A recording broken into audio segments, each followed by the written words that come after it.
Sejumlah pemimpin dunia masuk daftar buronan Mahkamah Pidana Internasional atau ICC. Mereka adalah sosok yang terlibat tindak pidana genosida, kejahatan perang, hingga merugikan masyarakat banyak. Inilah deretan pemimpin negara yang jadi buronan ICC tersebut dirangkum to the point. Presiden Rusia Vladimir Putin sejak 2023, mantan Presiden Sudan Omar Basir sejak 2009, Panglima Perang Uganda Joseph Kony sejak 2005, Saif al-Islam Gaddafi sejak 2011, mantan Presiden Pantai Gading Laurent Gbagbo sejak 2011, Wakil Presiden Kenya William Ruto sejak 2013, Perdana Menteri Israel Benjamin Netanyahu sejak 2024. Pemilik kapal tanker minyak Arab Saudi membantah klaim terkena serangan militan Houthi di Laut Merah pada Senin 2 September 2024.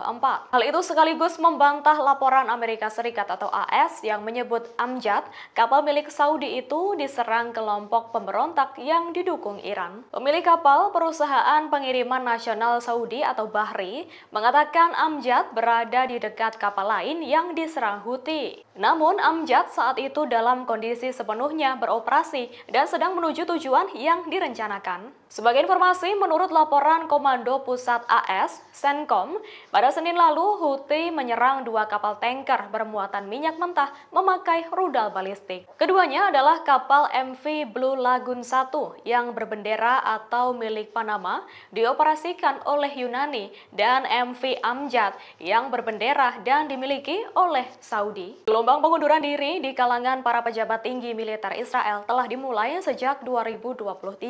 Inilah deretan pengunduran diri paling menonjol karena tokoh militer Israel merasa gagal kebobolan serangan Hamas 7 Oktober 2023 dirangkum to the point. 6 Juni 2023, Komandan Divisi Gaza Tentara Israel, Brigadir Jenderal Avi Rosenfeld. 22 April 2024, Kepala Direktorat Intelijen Militer Tentara Israel, Mayor Jenderal Aharon Halifa. 11 Juli 2024, Kepala Distrik Selatan Badan Keamanan Sinbad. 1 September 2024, Komandan Unit 8200, unit pengumpulan terbesar tentara Israel, Brigadir Jenderal Yossi Saril, akan mengumumkan pengunduran dirinya beberapa minggu mendatang. Selain mereka, Kepala Staf IDF Herzi Halevi juga akan segera mengundurkan diri dari jabatannya setelah gencatan senjata sementara di Gaza tercapai. Menteri Keamanan Nasional Israel Itamar Ben-Gvir kembali melontarkan pernyataan kontroversial. Tokoh sayap kanan Israel ini mengatakan dirinya sekarang sedang berusaha untuk mengakhiri keterlibatan Israel dalam segala pembicaraan gencatan senjata dengan Hamas. Hal itu ia sampaikan melalui akun media sosial X resminya pada Rabu 4 September 2024. Ben-Gvir menilai perundingan dengan Hamas adalah hal yang sia-sia, mengaitkan dengan tewasnya 6 sandera Israel di tangan mereka. Alih-alih menggelar negosiasi, Ben-Gvir menilai pemberantasan Hamas adalah cara yang lebih efektif untuk mencapai kedamaian di Israel. Menurutnya, negosiasi gencatan senjata dengan Hamas juga akan buang-buang waktu dan berpotensi menciptakan teror yang lebih banyak. Negara-negara Arab marah besar ke Perdana Menteri Israel Benjamin Netanyahu yang menuduh Mesir menyelundupkan senjata ke Hamas melalui koridor Philadelphia. Pasalnya, Kairo telah membantah dan menyebut itu adalah cara Netanyahu untuk menghambat gencatan senjata. Adapun Yordania dan Kuwait juga telah bergabung dalam membela Mesir. Kementerian Luar Negeri Yordania sendiri mengatakan tuduhan Netanyahu tidak berdasar.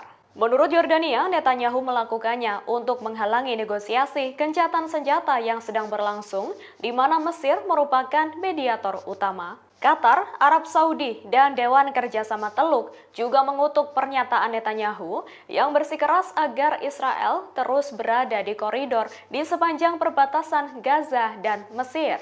Perdana Menteri Israel Benjamin Netanyahu dikecam keras setelah menunjukkan peta yang menghapus tepi barat yang diduduki dalam jumpa pers pada Senin 2 September 2024. Dilaporkan Netanyahu saat itu berdiri di depan peta digital yang memperlihatkan tepi barat Palestina telah dihapus. Kementerian Luar Negeri Palestina langsung mengecam hal itu. Palestina menyebut itu merupakan pengakuan terang-terangan atas agenda kolonial dan rasis Israel.